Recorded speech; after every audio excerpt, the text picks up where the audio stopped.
Welcome, good afternoon. We're here at the fifth concurrent session of the day, Strengthening Connections Through Real-World Application in English Composition. Our presenter today is Sarah Quinn with Hawks Learning.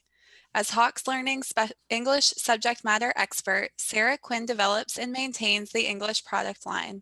Sarah joined the Hawks family in 2017. Since then, the English team has launched the English Composition with Integrated Review course, as well as several print products, including Foundations of English Guided Notebook, Foundations of English Grammar Workbook, the Reading and Writing Handbook for the College Student, 2nd edition, and the forthcoming English Composition 2nd edition course.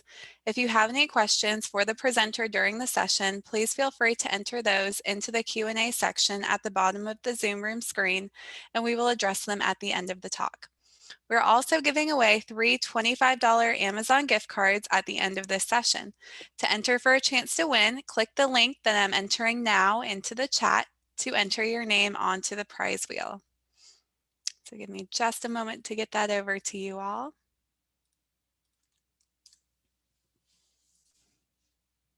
And on that note, I will hand it over to our presenter. Thanks, Kristen. Hi, everyone. I'm going to go ahead and share my screen here. I hope that you've had a really wonderful conference so far. We're at the end of this 2-day summit. I really wish that we could be here in person, but I appreciate you joining me virtually.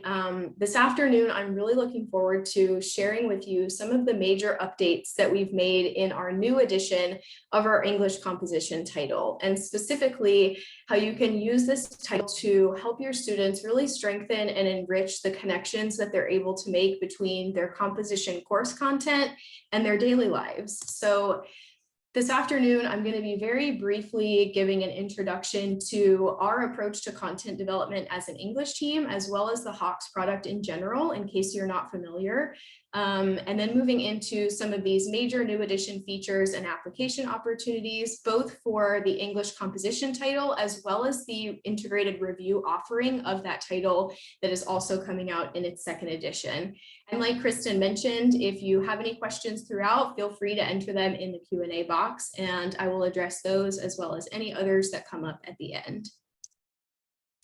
So to provide a little bit of background and a little bit of context for this presentation and for me and my team as a whole, we take a very contributor-centered approach to product development. So we work with instructors just like you all across the country to write, develop, revise, and release the materials that we sell. So we know that you as the instructors are really the ones kind of on the front lines of education. You know all of the areas where students really tend to struggle, and the areas where you as the teacher need better support or better ease of use. So we love to take this collaborative approach and make sure that the materials that we're creating are as meaningful and relevant, as helpful for you as the users as possible. So I've put the English email down here. If you'd ever like to get in contact with myself or anyone on the English team, you can reach out to us. This will go directly to the content team.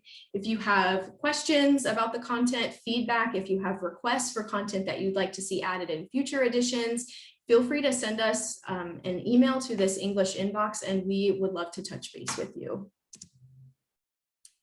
So I'll just start again with a very brief overview of the product in case you're not familiar with it, and in case you've never seen it, just to provide some context.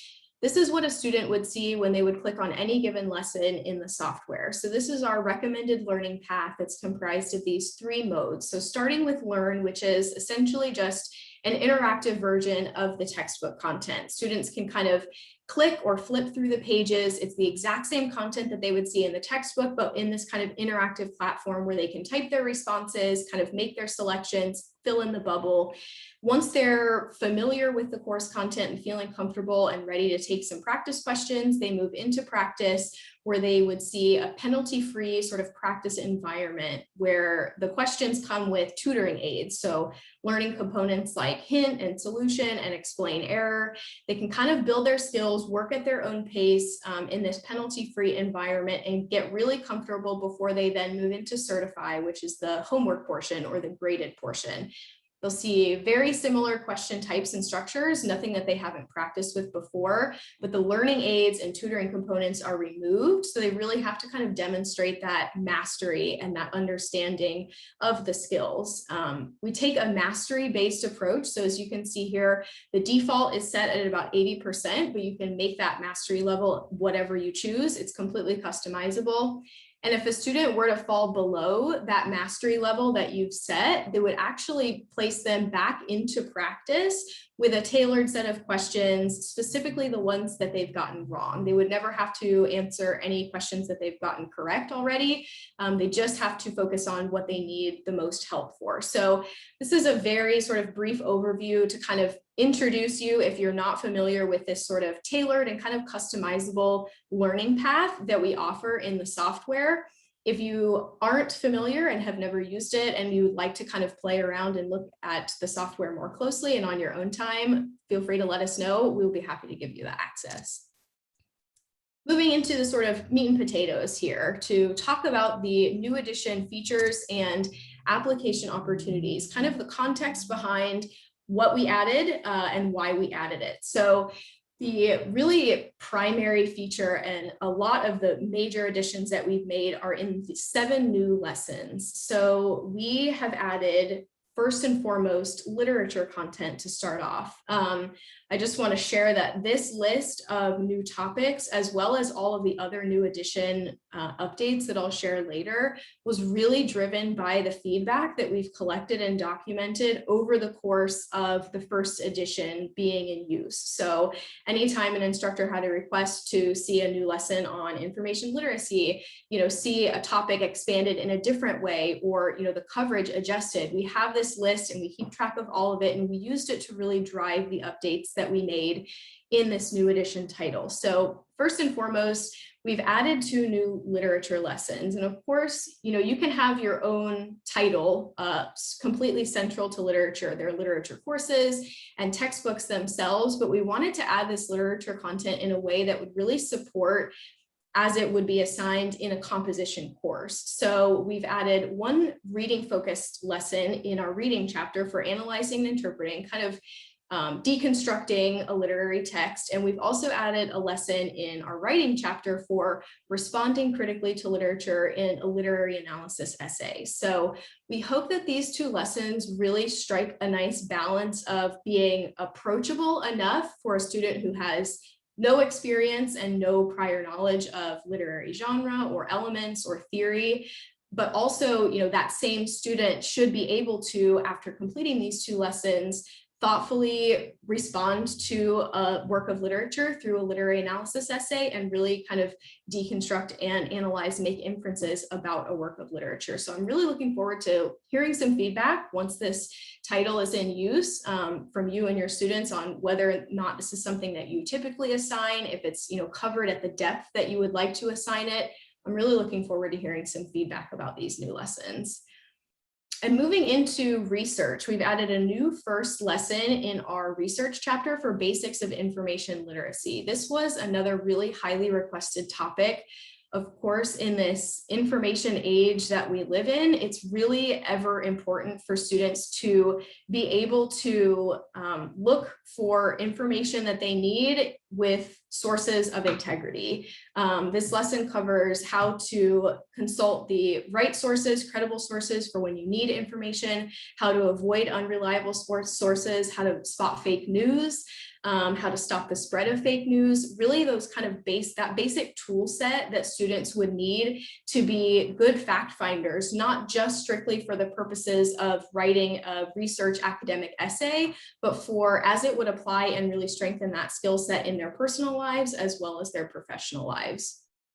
And as you can see, the rest of the new topics that we've added here are in chapter 8, which is writing beyond the English classroom. So we've added technical writing, professional writing, multimedia projects, and thinking critically about pop culture. We really wanted to sort of round out the title itself, which really focuses on thoughtfully crafting and defending and polishing a 5-paragraph essay. We cover different modes of writing, but we wanted to kind of step outside of that and introduce content that students would be able to sort of take away from the composition classroom and apply at every step of their academic career, as well as their professional career, as well as in their personal lives. So, professional writing is really practical, very helpful. How to write a resume, how to write an email, even how to write a subject line, those minor things that students might not ever explicitly learn until they get into those situations and maybe have to learn the hard way. So we wanted to sort of equip them with this information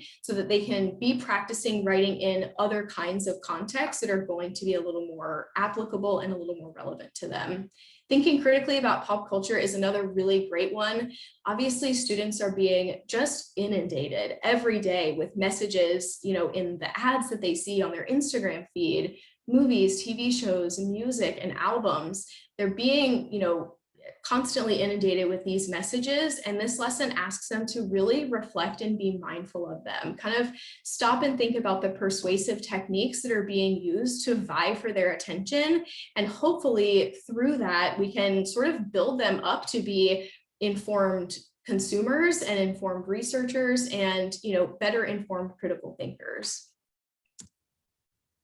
Another major addition that we've made, and I'm really excited about, is writing prompts. So we've added 2 to 3 prompts at the end of every single lesson in composition, and these vary at the sentence, paragraph, and essay level, just depending on what the prompt asks, as well as the topic. So obviously the skills that the students are practicing are related to the surrounding lesson content, but the sort of topic and the subjects of the writing prompts are very approachable. We know that actually sometimes open-ended and sort of free writing can be even harder for students than kind of a prescriptive, very detailed 5-paragraph essay assignment. They're kind of used to seeing that when they have those really strict parameters. But something that is so much more open-ended, where there's really no wrong answer, can be a little more intimidating. So we've written these in a way that hopefully will be approachable for those students and kind of encourage them to practice this sort of mindful writing. I heard there was a really great session earlier today on mindful writing by, I believe, Alexandria Peary. I wasn't able to attend, but I know she kind of focused on that introspective writing practice and asking students to really be more mindful through their writing and in that writing application. And I hope that these writing prompts really give students the opportunity to sort of sharpen those skills. And we've also kind of added these in multiple different areas and contexts so that you as the instructor can sort of use them in whatever way you see fit. So these are at the end of every lesson in the textbook and the software. And we've also made them available as actual questions within the software that you can assign to students. They type out their responses in which you would review them. But you can also use them as a basis to create your own discussion board posts or additional peer review assignments, really hoping that you can kind of take these and use them however best supports your course.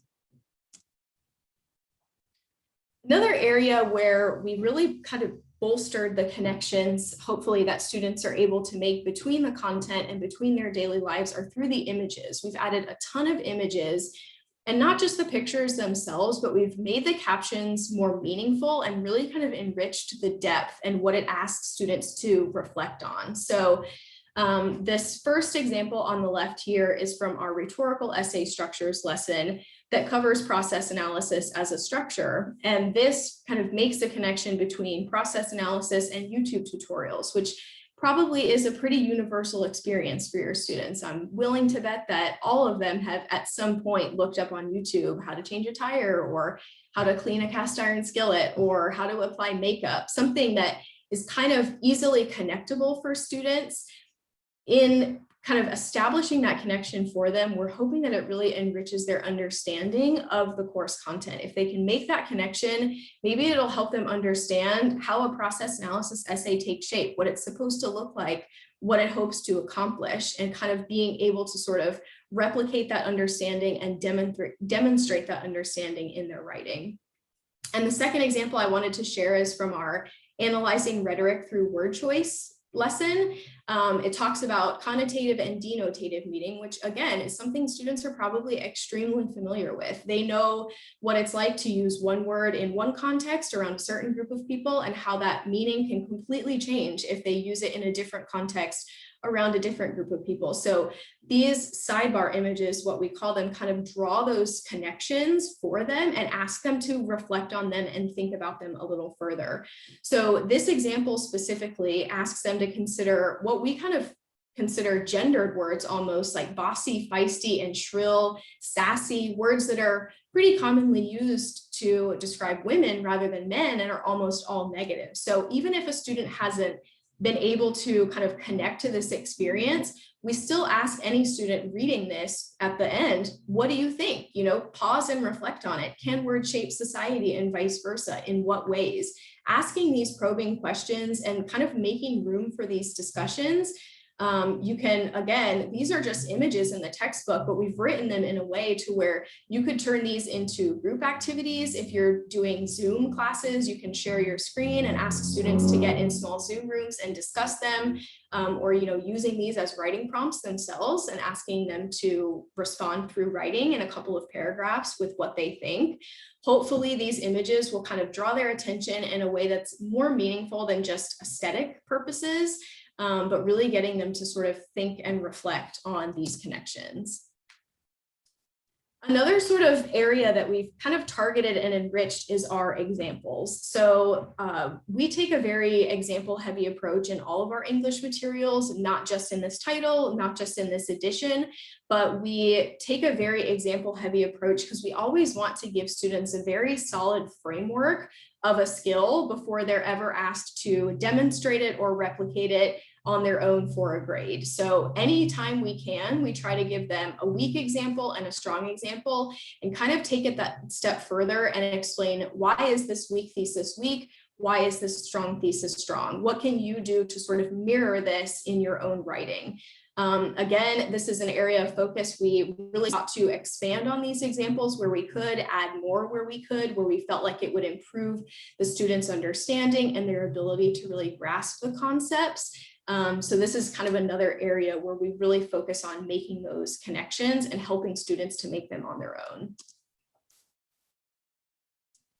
Another similar sort of in the same vein of contextualization, I wanted to mention our annotated writing applications. At the end of every lesson in English composition, we have a writing sample that sort of contextualizes the lesson concepts and does so through the use of annotations.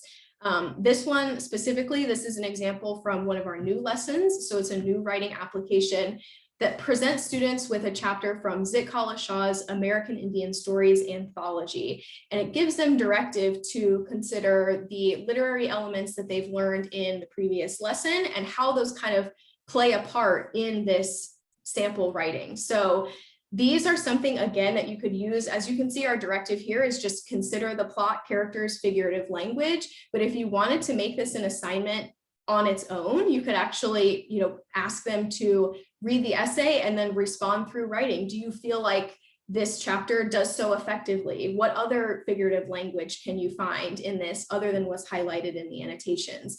Hopefully you'll be able to use this as additional reading and writing practice for students to really kind of enrich that understanding and take that extra step and see what something looks like framed in a polished piece of writing.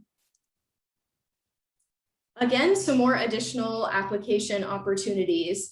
The elements that I'll talk about here were present in the first edition, but similarly, like I've mentioned before, that these were all areas of focus where we sought to kind of expand, add more, polish them, sharpen them, make them a little bit stronger. So group activities speak for themselves. They're just chances for students to collaborate and informally either discuss or write down their thoughts or get together on some sort of concept that's presented in the lesson.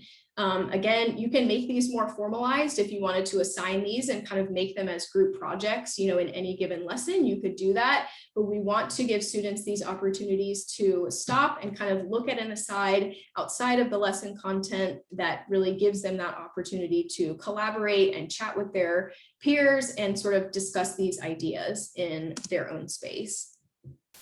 Another element is our writing environments. So these are threaded throughout every single lesson in English composition. We have 3 different types. We've got everyday, professional, and academic. And along the same vein of everything I've shared so far, these really just aim to frame the skills that students are learning in these 3 different writing scenarios or situations.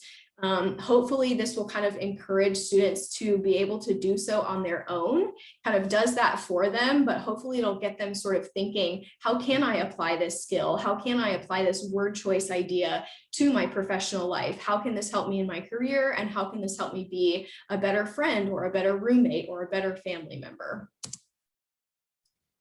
Another great resource that we have throughout the title are these further resources. So these actually directly connect students with an external resource like this here is a BBC article about Zoom etiquette that came out during the COVID pandemic, how everything changed with digital communication. That's something kind of universal. But we also do TED Talks and podcasts and YouTube videos and this type of media that students probably are seeing and interacting with in their daily lives anyway, and being able to sort of connect them with these same types of media for the purpose of deepening their understanding of this course content. Moving into some of the more tangible components that we've updated in this new edition, we've added chapter projects. So these are in the textbook at the end of every chapter, and we have 2 different types. We've got project assignments, which are more collaborative and group critical thinking in nature.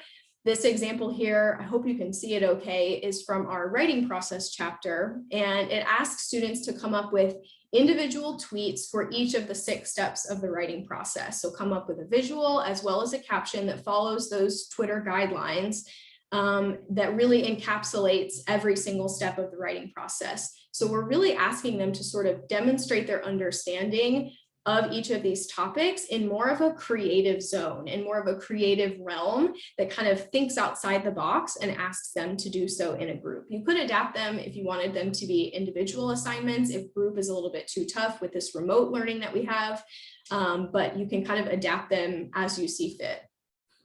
And we also have writing assignments, which are pretty self-explanatory. They just prompt that reflection again through targeted writing practice. So they'll assess and ask students to demonstrate their understanding of a particular skill that they've learned in the chapter. And as you can see, we've got it broken out into pretty clear parts with directions. And we also have checklists at the end of every project assignment that gives students the opportunity to go through and check each step and make sure that they've completed these projects successfully. These will be in the textbook, and they also will be available as PDFs if you'd like to assign them, for more ease of digital use. Also, in addition, in the textbook, we've added a preface that really focuses on study skills. So things like how to read an English textbook, tips for success, taking notes, how to annotate and highlight, do I need an English tutor, alternatives to tutoring. And by putting all of this sort of soft skill, study skill content at the beginning of the textbook, we hope that it can kind of level the playing field so that any student, regardless of whether they've practiced these skills in the past or not, can be exposed to these kind of skills and tasks that really can be the difference between a student who is struggling in a course and a student who's able to breeze through it successfully. We hope that this kind of levels the playing field a little bit and presents this sort of non-cognitive study skill information that really can play a part in student success. Another textbook addition is the chapter exercises. So at the end of every chapter, we've pulled about 3 to 5 questions from each lesson into this entire exercise. So as you can see here from this example screenshot, we've got a lot of different question types in these exercises. Some of your standard multiple choice, fill in the bubble, and then some sort of passage-based questions where it's at the sentence or paragraph level, really asking students to read a sample text and then interact with it in some way. So by kind of including multiple different question types and structures, we hope that it actually translates into improved writing skills. So, by asking students to read a paragraph and identify all of the incorrectly used semicolons, It may feel like just a question to them, but hopefully that will translate as they are peer reviewing, as they're annotating and revising and editing their own writing. We're hoping to be, helping them build those skills through practice exercises that will eventually translate into their writing process. And along the same line of question additions and enhancements, we've added 70 new questions into the software, 10 for each of the 7 new lessons. And in addition to those new questions, we've also made really far-reaching enhancements to the existing questions from the first edition. So we've updated hundreds of questions just to make them stronger, really to make them stronger, to clarify the question statements, to really improve the tutoring components and the solution messages and the hints. These questions, like I've mentioned before, are authored by instructors just like you. And we hope that by providing all of these tutoring and learning aids, we can kind of mirror the support that you would give your student if you were, say, in a lab with them while they were taking this assignment. If they had a question and needed you one-on-one, we hope that these tutoring components and these questions in the software are kind of built in a way that provides them that one-on-one support that's specific to the errors that they're making and particular based on any given question. And these enhancements also, I want to mention too, we've made a ton of them already, but we will continually roll out updates to the question bank and enhancements even after the product is in use. There are thousands of questions in there, and we're really going to make it a priority to revisit them as often as possible and strengthen them wherever we can, because the questions really are the heart of the software. Also, an addition in the software specifically are chapter reviews. So these are a really great way to, if you have a more self-paced course, or if you don't want to assign every single individual lesson in a chapter, but you still want your students to kind of be exposed to it or breeze through the lesson content and just kind of check out what's there. These chapter reviews in the learn mode pull all of that kind of core content into one individual learn mode from every single lesson. So we've got the annotated writing applications, all of the interactive activities, the writing prompts, the glossary of key terms. We pull all of that from every lesson into this one place so that even if you're not assigning every single lesson, students can still kind of get familiar with what is covered in that chapter. And once they are done with Learn, they can go into Practice and Certify and see about 2 questions per lesson that really focus on the main objectives from that lesson. Those will vary in level of difficulty wherever they can. And so these, I think, are a really fantastic tool for you as the instructor to be able to sort of customize your experience and kind of get the most out of the product while not necessarily assigning every single lesson individually. I also want to just share briefly the integrated review version or offering of this title. So the integrated review version includes all of the composition content. It's the full composition title that I've shared. It includes all of the 7 new lessons and the writing prompts, but it contains embedded review lessons that precede these core content chapters. So to kind of hopefully visualize and help you visualize the structure of this title, this is the chapter 4 parts of the essay in English composition. It covers thesis and purpose statements, introduction, body paragraphs, and conclusion. And while we were initially creating this title a few years ago, we asked our contributing authors to think through what exactly a student would definitively need to know in order to successfully tackle this course content. So to sort of illustrate that, we've added this embedded review chapter that specifically focuses on writing at the paragraph level first. Before you can hope to write a solid thesis statement for an essay, you have to know how to write a topic sentence for a body paragraph. Before you can organize and draft an essay, you have to be able to do so at the paragraph level. So hopefully this helps sort of illustrate the structure of this title. It's really wonderful for co-requisite courses, but it's not just specifically for that. If you teach like a blended class, or if you have a lot of non-traditional students who have been out of the classroom for years and are now coming back, every student really can kind of use a refresher. And because this content is so targeted to support the concepts in the curriculum level content, any student, even if they feel like they could tackle this credit level content smoothly and successfully, this could still be a helpful refresher to sort of brush them up and bring them up to speed. So like I said, this is in its second edition. It comes with all of the new edition updates, and it has all of this incredible remedial embedded content with it. And with that remedial content, the integrated review portions, we also have a guided notebook that pairs with those integrated review lessons. Essentially, students would be able to follow along in the learn mode within this guided notebook. So instead of clicking on the answers in the software, they can actually respond to them on pen and paper. I know a lot of students, and probably a lot of you right now, are kind of craving that multimodality, craving pen and paper. Everything is so digital now, which is great that we can, but sometimes students need that room to be able to kind of respond in a tactile way, write it out on pen and paper, be able to highlight, be able to fill in the bubbles. And hopefully this guided notebook will give them the opportunity to do that and kind of expand the modalities that they're able to use to kind of wrap their heads around this course content.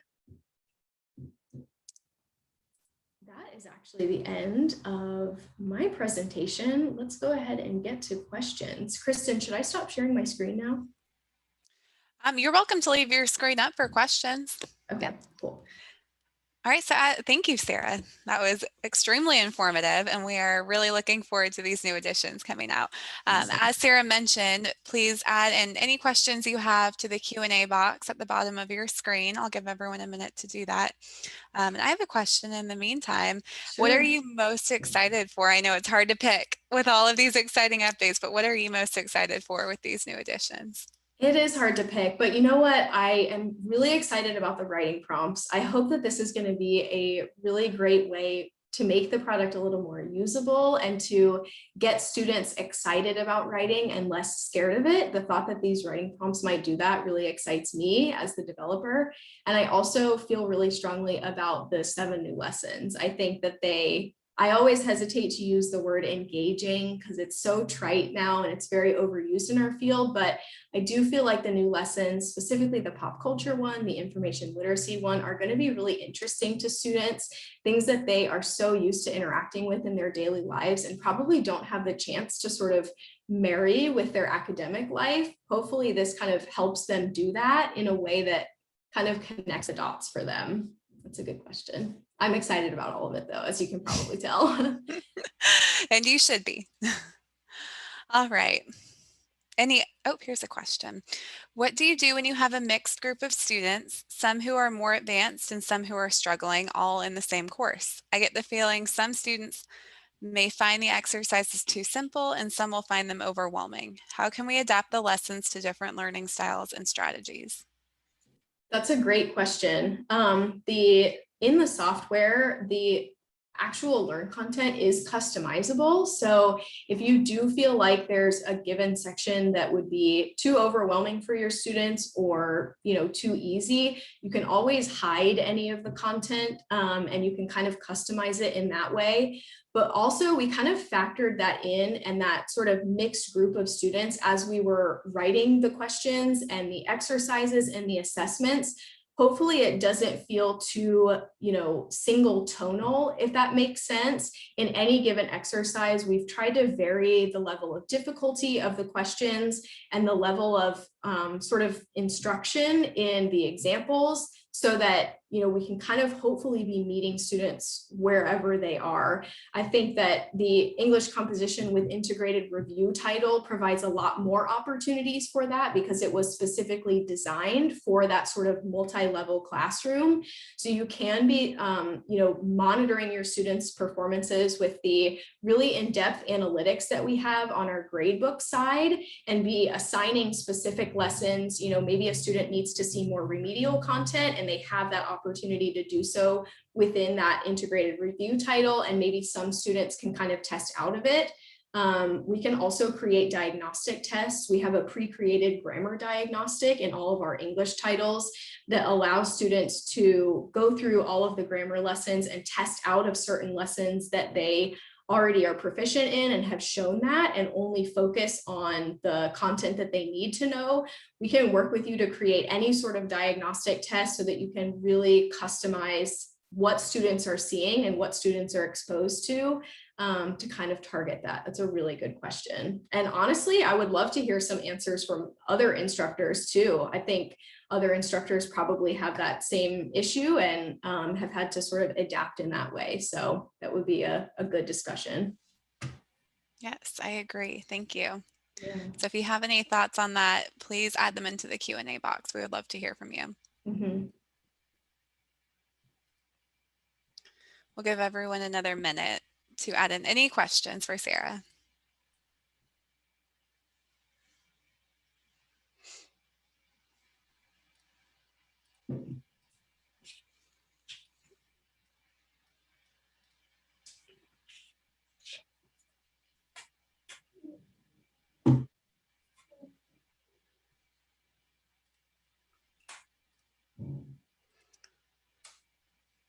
All right,